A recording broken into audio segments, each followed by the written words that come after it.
Hi, and welcome to another episode of Hot Takes with me, the Silver Fox. And on this wet Thursday morning, I don't know what it's like where you are, it's absolutely pouring down here. We're going to just do the follow-up to the Peter Bone story. I did a flash video last night to say that he had been suspended and he got the full 6 weeks, which means there's likely to be a recall petition going in. That's assuming, of course, he doesn't just resign, save that recall petition and get the election underway straight away. But, you know, politicians, they like to hang on to the grim death to make sure that they still earn as much money as they can at the public expense. So I don't expect him to resign. He is sitting as an independent, but I think this will be his last knockings. He'll certainly hang on for the 6 weeks or so for the petition to run.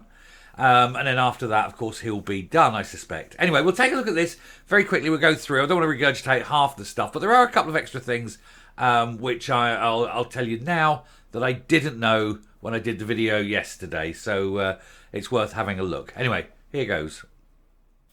So, Flasher Tory Peter Bone, we're getting some great names for them, the toucher-upper of other people's children, is suspended from the Commons. Veteran MP gets a 6-week ban for exposing himself to the young aid, meaning Rishi Sunak now faces the prospect of another by-election. Now, more has come out about him. This all, as I say, happened a few years ago, 10 years ago or so, and it isn't the only event. We're not going to regurgitate over everything he's done, but it was basically he was bullying, mentally, emotionally, and physically harming, hitting, both with his hands and with objects, this young staffer, making his life absolute hell. Then books into a hotel room, a shared room, exposes himself, waggles it about and things like that. Gets this young staffer to give him neck rubs and back massages. We all know how you know, a back massage often turns into a front massage. But it was also the fact that as part of his punishment, he'd make the staffer sit there and Peter Bone would put his hands in the staffer's lap. Now, this kind of tells you exactly what this guy is, and the hypocrisy is that Peter Bone voted against gay marriage. So it just seems a bit, you know, oh, I'm so against gays because he's closeted. He's obviously a closet homosexual. Now, I don't have a problem with him being gay, but at least tell your wife. You know, only he can't tell his wife. His wife of many years, who we showed in the video yesterday, actually is, well, I suppose technically still his wife. They haven't divorced. But he left her for a younger woman, 20 years his younger, very recently. Like within a few weeks ago, this has all happened. And so you have to wonder how much his life has just fallen apart. Because obviously he now can't go back to the wife. The wife won't have anything to do with him. Thank you very much. An adulterer and a closet homosexual. I'm not going to have you back. Number one, for the wife. Number two, now that he's been fired. Now, we all, before we get there, we all know how was it? Power is an aphrodisiac. And so he's with this younger woman who's like in her 50. She's 49, 50, something like that. And he's an MP, so there's that little power thing, and so that's like the aphrodisiac qualities, perhaps. But now, of course, he's not going to be an MP for much longer. Turns out he's a bully. Turns out he's a bit of a sexual predator. And turns out he prefers boys. So it makes you wonder how long he'll be with the new squeeze. She'll probably give him the old Spanish fiddler, elbow, and get rid of him. So there he'll be, 70 years of age, no wife, no lover, coming out as a closet homosexual after all these years, just been made unemployed. I hope the wife takes him for everything he's got. That'll suit him, you know. They're probably quite well off. He won't be bereft by the time they split everything. He'll still be enough that he's he'll be okay. He won't be wealthy or anything, but he'll be okay, I suppose. But it will just be a sad reflection on the end of his life that he's failed so spectacularly because he basically is rather psychopathic, isn't it? It's all about me, me, me. Anyway, I'm not going to go into the whole regurgitation of that. Just going to give you that thing there about him leaving his wife. But effectively, the the story was they didn't even go for a formal vote.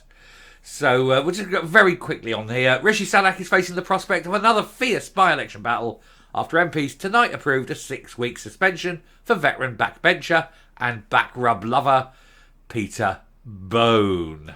That's a great name for someone in this position, isn't it? Anyway, the sanction against the Wellingborough MP, who continues to deny wrongdoing, came after a panel found he bullied a member of staff and committed an act of sexual misconduct.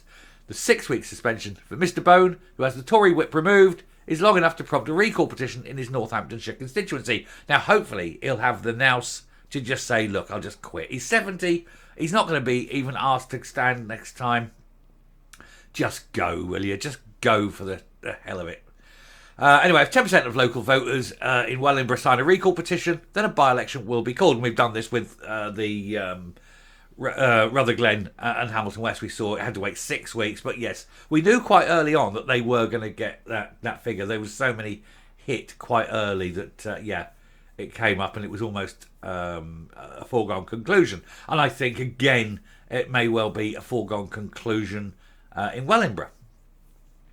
Here we go. Mr Bone's suspension was approved by the House of Commons this evening without a formal vote. They basically did it. All those who say aye, aye. All those who say no, no. And that'd be Mr Bone himself.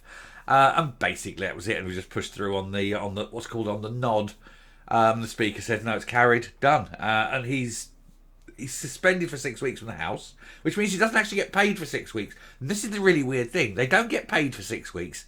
They get their salary, but they don't get their attendance allowance. I think that's how it works, because he still works as an MP, he can still work for an MP representing people, but he doesn't get his attendance allowance.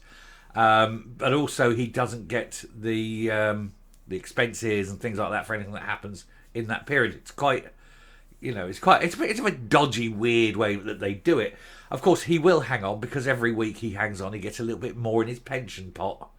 Anyway, the Prime Minister last week suffered a double humiliation as Labour stunned the Tories by overturning huge majorities to win the by-elections in Tamworth and Mid Beds. Now, of course, Bone has a large one. I'm on about majority, you dirty-minded buggers. His majority is about 18,500, 19,000, something like that. But since we saw the other day a similar constituency in a similar region, literally like one constituency down, overturned a 25,000 majority. So I wouldn't suggest his majority is safe. Normal circumstances, of course, he'd be safe as houses with a massive majority like that. But given what he's done will annoy a lot of people, but also given the fact that Rishi Sunak is still leading the Tories, a lot of Tories are punishing their own party.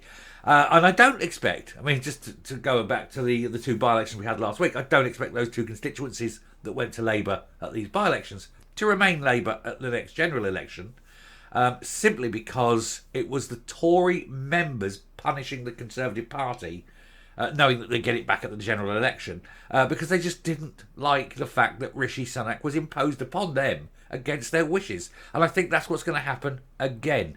But it will be a very sharp lesson, I think, for Rishi Sunak. And especially as the letters are already going in to the 1922 committee to try and oust him. And another loss would certainly do it.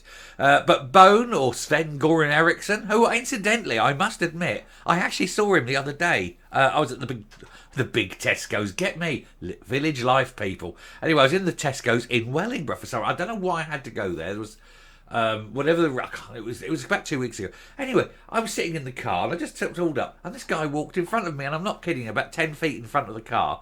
And I had to look and I went, is that Sven Goran Eriksson? And then I realised, of course, it was Peter Bone.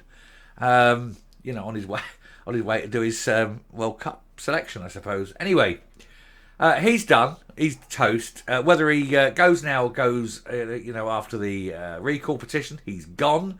If they lose the election, he's gone. The non-tax-paying billionaire with his green card eating the sod off to America. Looking forward to that. And that'll be another one turned over because of all the general nastiness of MPs. And this, of course, people, is why I always say never look up to them, never admire them. They're all flawed human beings. There's very few of them that you'd want to sit and have a conversation with. Very few of them that are on the side of angels. There are a few, granted. But, you know, most of them are very horrible people. They're all psychopaths and narcissists, aren't they? That's what gets them into politics anyway. It's that sort of... Politics is that thing. It's like the police. It just attracts the wrong sort of people a lot of the time. And we keep voting them in. Never mind. Anyway, I shall come up. We shall round off. I'm not going to go into all the back history of it all. I just wanted to sort of point out what was going on in full and move on to the stories of the day.